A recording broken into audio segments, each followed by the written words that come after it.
এই কদর্য। তাকে দেখে আরেকজন ইনসিস্ট হয়ে এলো, সেও সমপরিমাণ দৃষ্টি। কিন্তু এটা কেন হবে? তুমি যখন অফিসের শেষে ঘরে যাবে, তোমার মা তো দরজার ঘরে দাঁড়িয়ে থাকবে, তোমার বউ তো তোমায় চাটা করে খাওয়াবে, তোমাকে সেবা করবে, তোমার মেয়েটা তো তোমার কোলের কাছে এসে বসবে।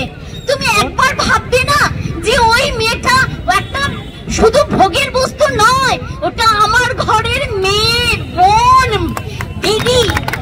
প্লিজ প্লিজ, সব ভাইদের বলছি, আমি জানি এই জগতে নারী পুরুষ দুজনকেই থাকতে হবে কাঁধে কাঁধ মিলিয়ে। কেউ কারোর চেয়ে কাউকে বাদ দিয়ে পৃথিবী তৈরি হতে পারে না।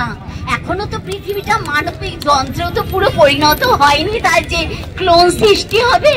তা এখন সমস্ত ভাই, বাবা, বোন, আমার ছেলের মতো যারা, তাদেরকে বলছি, শোনা, তোমরা একটু মেয়েদের দিকে ঠিক মা দুর্গার মুখটা মনে করে তাকাও। এই যে আসছে পুজো, কাউকে নোংরা দৃষ্টিতে দেখো না।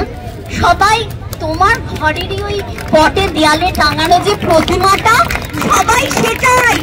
প্লিজ তোমরা ছোট ছোট করে মানবিক হও, দেখবে। আর যারা শয়তান, যারা খুব খারাপ, তোমাদের মতো শুভ বুদ্ধি সম্পন্ন পুরুষরা তাদেরকে দমন করতে পারবে। শুধু আমরা মেয়েরা নয়, তোমরা পুরুষরাই আরেকটা দুষ্ট পুরুষকে একদম শেষ করে দেবে। তবে না আমরা দাঁড়াতে পারবো, তবে না আমরা মরতে পারবো, তবে না মানবী নিয়ে এই পৃথিবীটা তৈরি হবে, একটা সুন্দর পৃথিবী তৈরি হবে। আর